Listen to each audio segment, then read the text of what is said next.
Hello, hello, hello. Today I am here with Tanya, and we are talking all about embracing the past for an abundant future. I am so excited for this topic. For those of you that don't know me, my name is Sabrina Victoria. I am the host here at her talk show. If you have not already subscribed, hit that subscribe button. What are you waiting for? These podcasts are guaranteed to have you thinking differently about life and business. Let's jump right in. Get ready, because today's guest is about to change the way you view your world. This is Her Talk Show, hosted by Sabrina Victoria. Tanya Jurecki is here in the house. She is a resilient recovery coach, guiding women out of the shadows of addiction and shame. Yes, girl. With a powerful journey from alcoholism to purposeful living, she transformed lives through story work. As a loving wife, devoted mother, and advocate for self-discovery, she empowers others to rewrite their narratives and embrace the radiance within them. Girl, hello. Hello, thanks for having me. Yes, thanks so much for being here. So, our powerful journey from alcoholism to purposeful living. Yes. So, to see me, I don't think most people would guess kind of like where my life has gone, because I seem just like a very sweet, unassuming, like, all right, she's a nice girl. Um, to just say it bluntly, like I found alcohol and it was the first time in my life I felt powerful, because I've always felt kind of at the whim of other people's opinions. I was looking basically to my left and my right constantly to know that I could take up my little bubble of space, that it was okay for me to be here. And so I think that when I started drinking, all of a sudden I didn't have to care what anyone thought about me anymore. And it just led into such a vicious cycle for me of like lying and hiding and basically pretending that I was someone I wasn't for the majority of my life. Um, it took me into some really dark corners. I made everyone I know believe that I had cancer and I was dying of cancer, like lied about that. I had affairs, like I cheated on my husband. I almost brought my family into complete and absolute ruin. But then to be able to stand here now and like be a proud wife and mom and like have a whole life, like you don't have to stay stuck in this. And I feel like one of the things that I've seen as I've worked my own recovery is women who feel like stifled by their stories. It's like, well, I can live, but I'm living out of this space of either I don't acknowledge what happened before because it doesn't matter. And if I just pretend it doesn't exist, then I don't have to acknowledge it or deal with it, but you're always kind of controlled by it. Or living out of this like place of being less than everyone else. And I don't think that works. And I feel like there's a different way to both acknowledge, like I made horrible decisions and I was very hurtful, but that doesn't define who I am now. And that doesn't define how I live my life moving forward. Wow. I'd love to kind of dive into a little bit about you saying you felt powerful. When you look back now, what was it actually? I think, really it was just not having to be in my own head. I think that I spent so much of my life living in my own head. Like I felt like I was always just like everyone else somehow knew how to like get along and float through life. And I was always like stuck up in here, always in here, always overthinking what I was saying, always just very unsure and insecure. And I think I didn't alcohol allowed me to detach from any like thinking part of my brain. So I didn't have to be stuck in that. It is really what it went down to. What was the turning point? So the turning point came, like I said, I had lied about having cancer. I'd made everyone think I was dying. And my husband finally called me out on it. He was like, I don't believe what you're saying. And just, I think I finally came up against a wall, like an immovable wall. And it was like, what in the world am I doing? Like, what am I doing? because I think the madness of addiction is the fact that you keep going back thinking that this time it's going to be different and this time it's going to be different and this time it's going to be different. And I finally had enough. Mm. Just one day. Yeah. I think it had been like leading up to it because what started off as being fun and being a way to like escape and feel powerful, eventually like I was miserable all the time. I hated my life. I hated everything. It's like I couldn't look at myself in the mirror, and you're not living, you're existing, and barely existing at that. And it was just finally getting to the point that I had enough and finally being willing to do what needed to be done. Wow. Celeste has a question. She said, "Why did you find the need to be seen or have empathy for others? The need to be needed." Where do you think that came from? I think I lacked any sense of self-worth. Mm. So I think that I was looking for someone else to tell me it was okay, that I was worthwhile, because I didn't have that on my own. And that's been like a huge thing for me, is understanding that I have worth just as a person.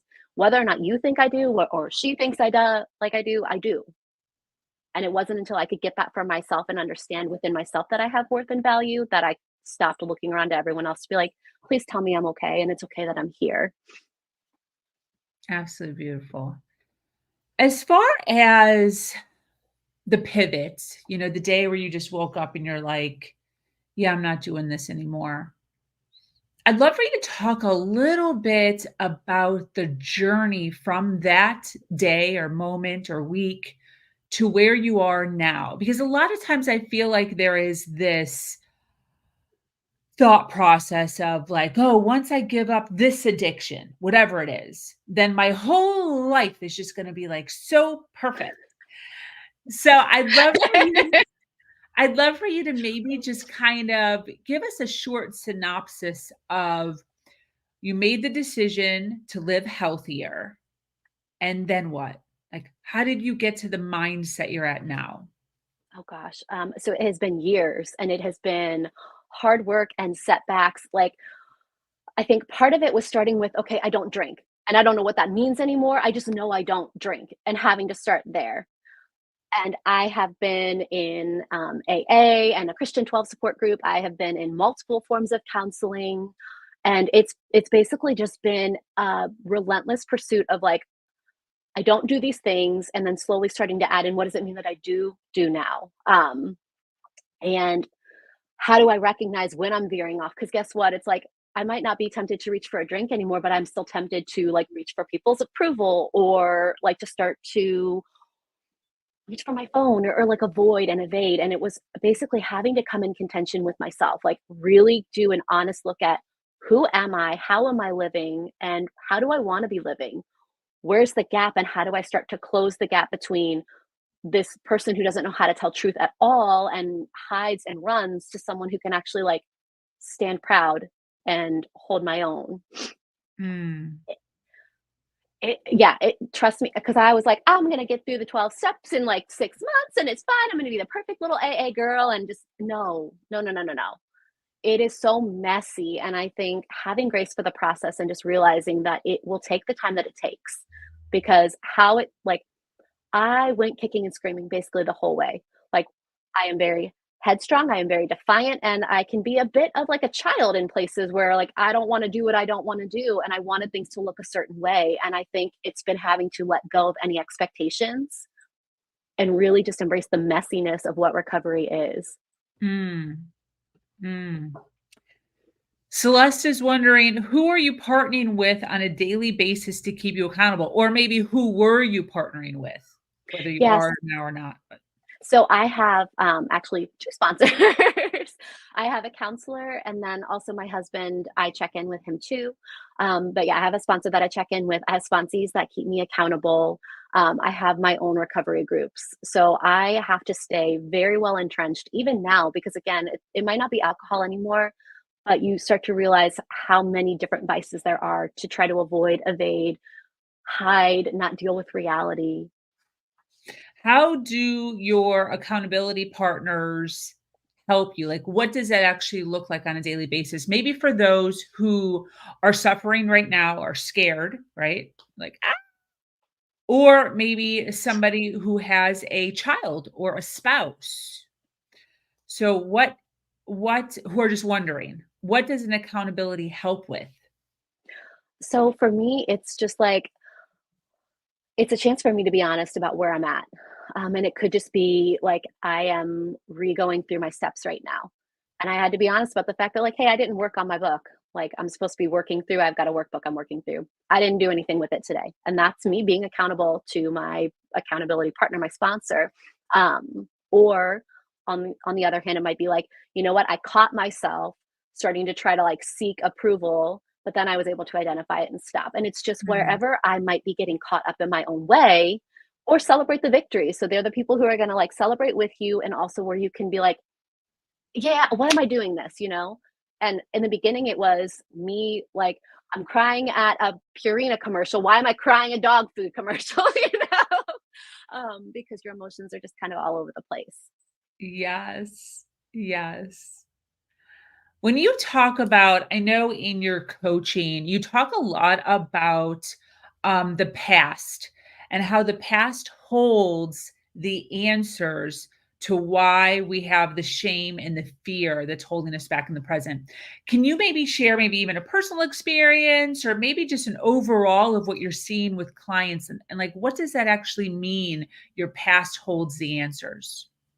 I think that's so much. So for me personally, it wasn't until I was willing to go back and look at how I was treated in my family, how I operated in those relationships, to start to understand how it was playing out now.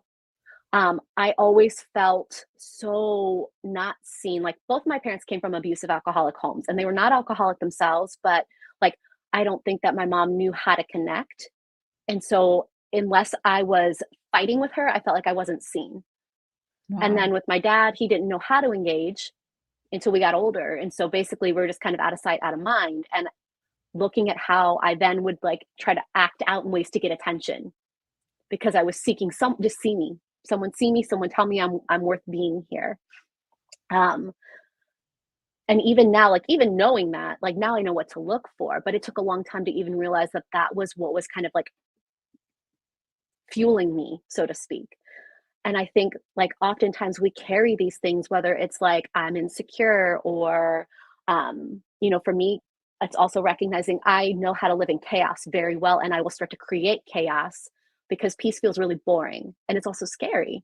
And true vulnerability can be really scary too. Like, I can fight. I know how to fight. I know how to cause drama. I know how to run away from drama. I can do those things, but to just live fully and actually be seen by someone is terrifying. But again, it was having to go back and kind of look at like, I know how to do this because of how I grew up and how I'm recreating those things because they're comfortable to me, and not even realizing that that's what I was doing. It's just like, it just seemed natural. Mm. So I think in like being able to go back and start to like look at some of the dynamics that are at play, at some of how you interacted in relationships, to see how that's in, like, it plays itself out again. Until you start to resolve it and get at those issues, you will continue to play it out, hoping to finally like resolve it. Because if I can fight with my husband in the same way I fought with my mom, maybe it ends differently this time. And maybe I can finally get that validation that I'm looking for. But if I don't realize that that's what I'm doing, like, I set him up to fail, I set me up to fail, and I just keep us in this crazy loop. Yeah. Yeah. I really appreciate what you're saying here as far as being seen, and how you would purposely fight with your mother to be seen.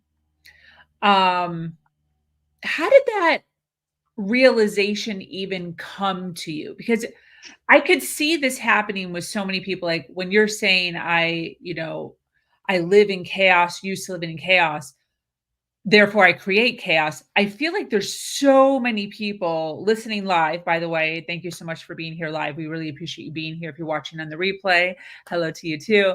But I feel like so many people can really relate to that as far as being comfortable living in chaos. And if it's not, then they create it. How did you personally even figure that out? Like, were you reading a book? Were you listening to a podcast? Was this your counselor? Did you like wake up one morning at 3 a.m. and have an epiphany? Like, where was the realization that this is actually what it was?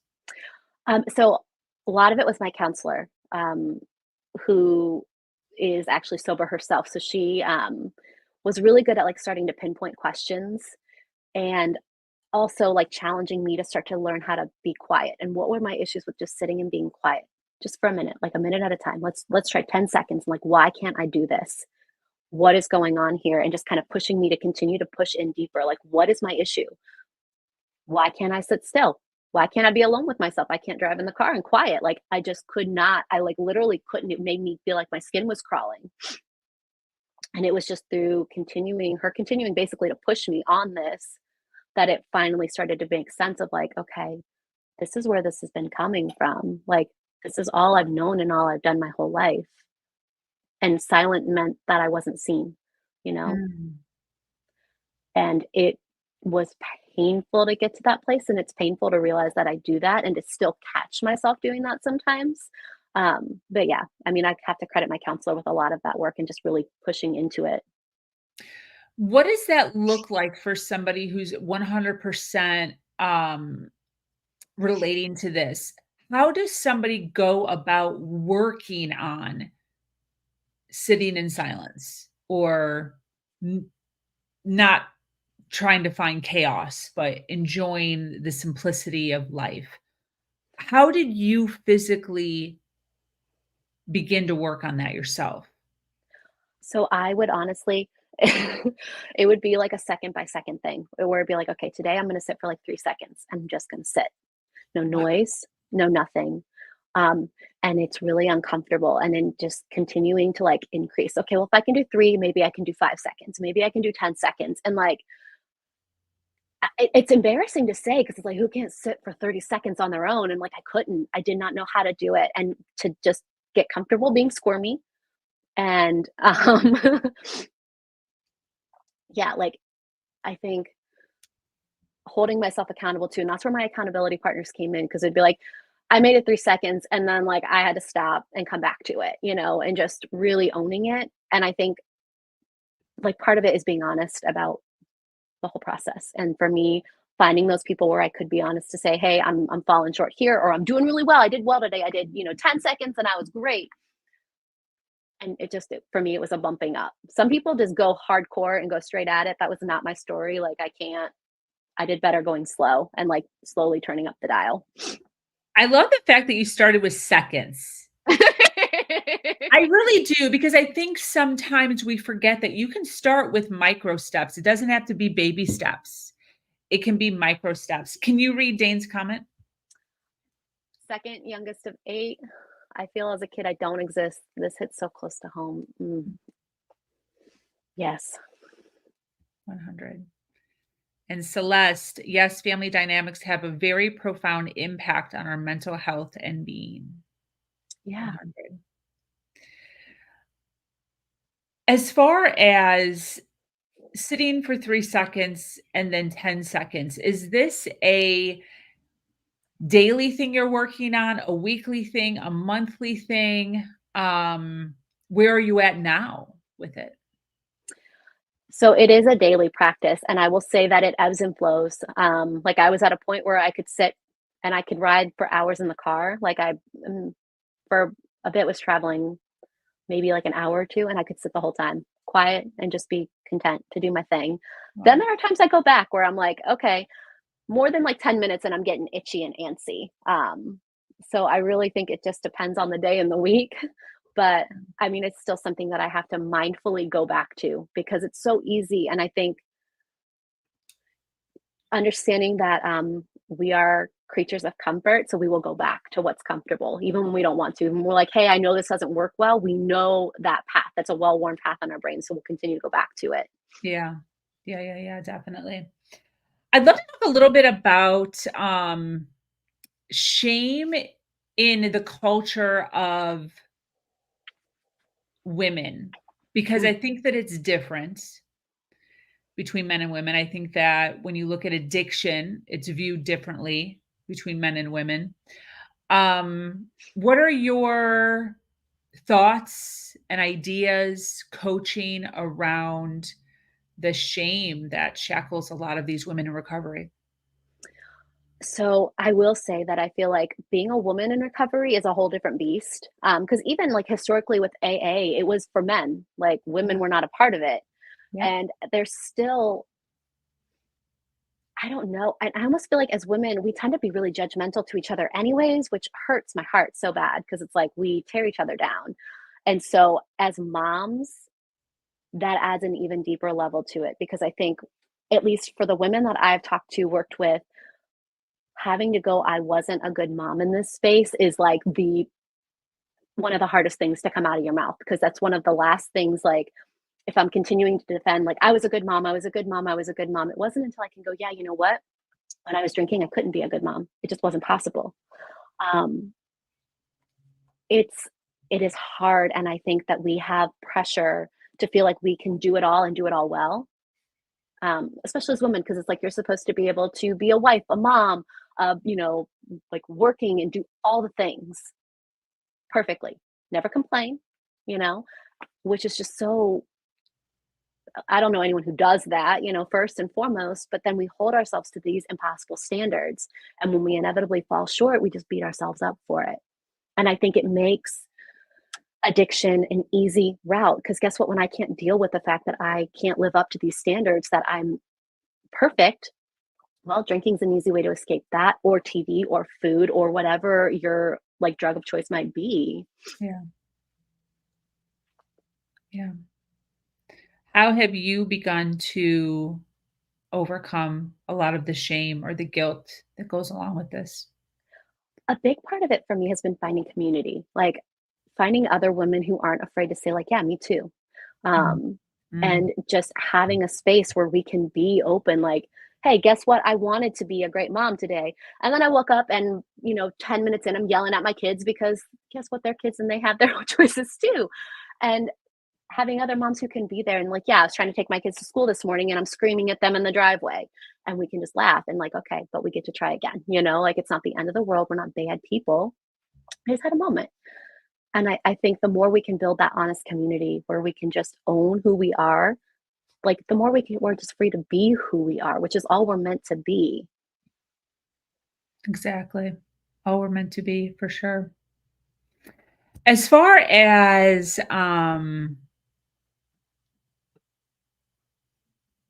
your story or people's stories in general, a lot of times there's a lot of um untruths that happen.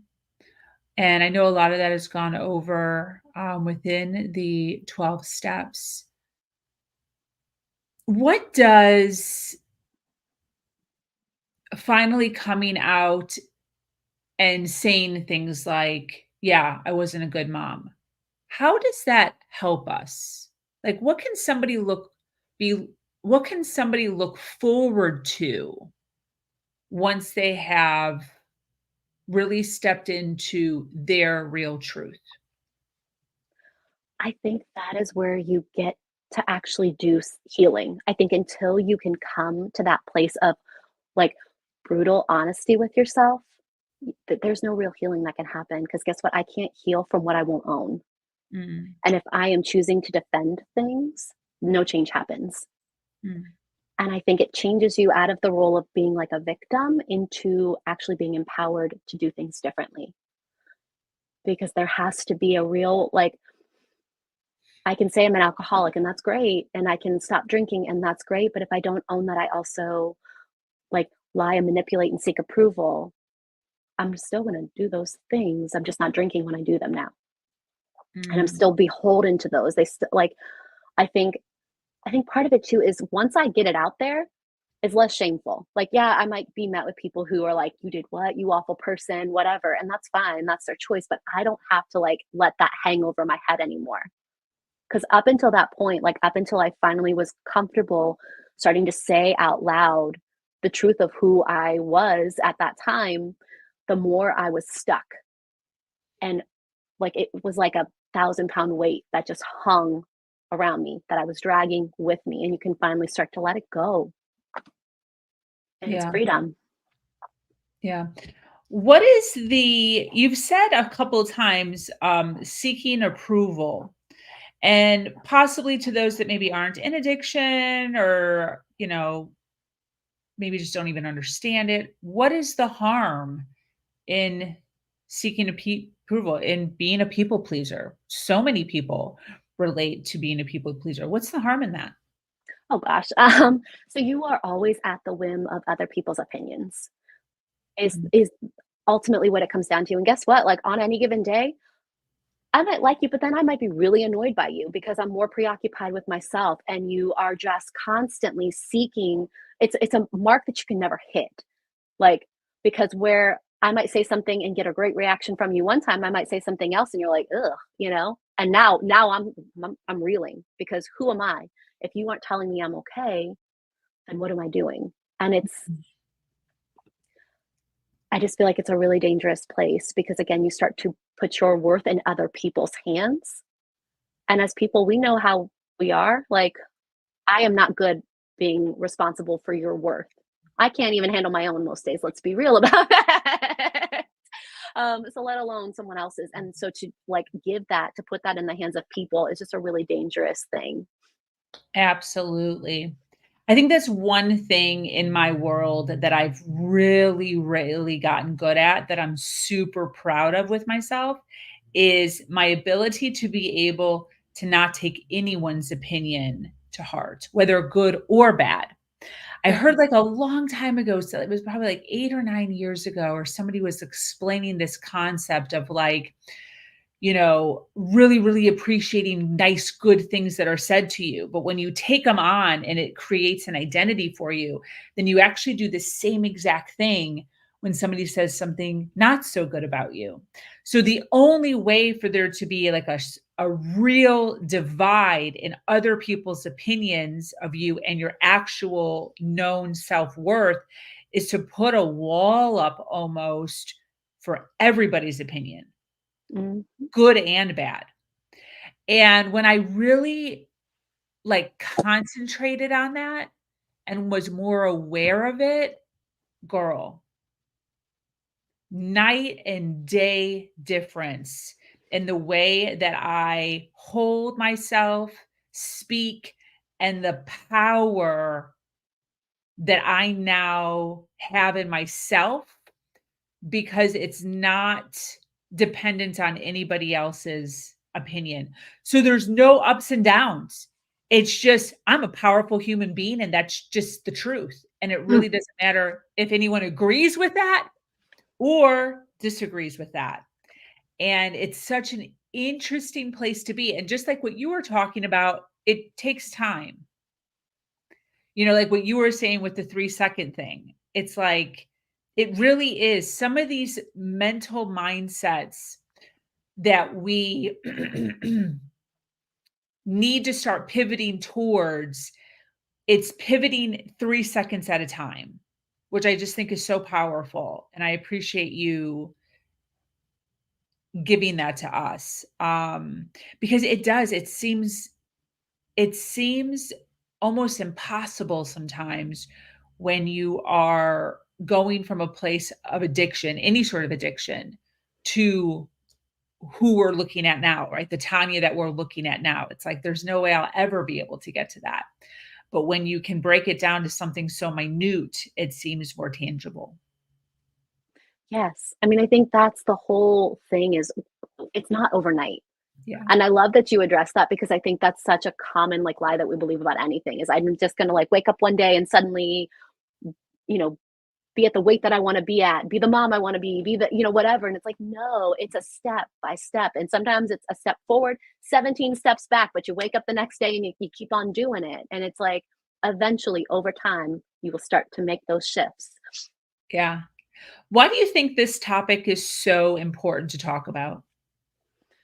Um, I will say that I've seen up, an increase in how many women I'm seeing coming into into my recovery groups. And as moms, we're starting to, my counselor runs this retreat that I'm involved in. We're taking it into the women's prisons and seeing how some of the women in there, maybe their story's not addiction, but whatever, but shame. and how insidious that is, and how it is just like wreaking havoc on women, and how, like, I mean, you can watch it as a culture, as a society, like we're tearing each other apart.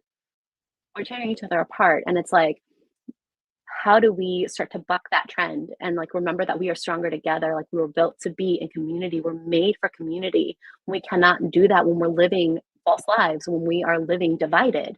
Yeah, absolutely. We have a ton of people watching live. So that is awesome. They're obviously getting a really good idea of who you are, what you do.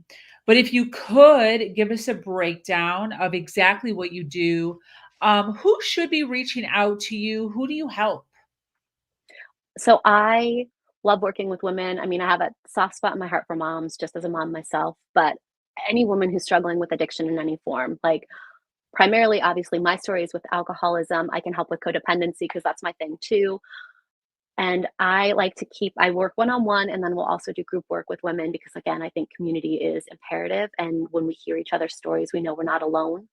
Um, and it's just, again, obviously through the framework of 12 steps, but starting to look back at like your story, and let's start to pick apart the seeds and figure out what happened then that's still playing out now that needs to be resolved and worked through. Where are your shame scripts, and how do we start to rewrite those and help you become empowered and just live into the fullness and the beauty of who we're meant to be. Beautiful. And for those that are wanting to know more, follow you, do a little bit of research, where can people find you? Websites, social media? Yeah, so I am at radiantredemption.com. That's where my blog is. And I haven't been big on social media in a bit, so my blog's probably the best place to go. I have to watch it. Social media can be a little bit of an approval seeking trap for me. So blog is probably the best place at this point in time. I love it. All right. Well, this has been absolutely phenomenal. So appreciate you being here. For those of you watching live or on the replay, check out radiantredemption.com. It is right under Tanya's face area. And it's also in a clickable link in the description wherever you are watching us at. This has been absolutely wonderful. I so appreciate you being here. Any closing thoughts as we wrap up? Yeah, I just want to first off thank you for having me on the show, and encourage anyone who's questioning, or maybe just maybe you need help, like reach out. I'm here. I want to come alongside anyone who is looking to just stop living under the weight of shame. Absolutely. Well, thank you so much, Tanya. To our dedicated listeners who stayed with us until the very end, thank you so much for being here. Remember to follow, like, and share. Once again, I am Sabrina Victoria. I invite you to join our amazing community here, Her Nation, where we continue to uplift each other every step of the way. As always,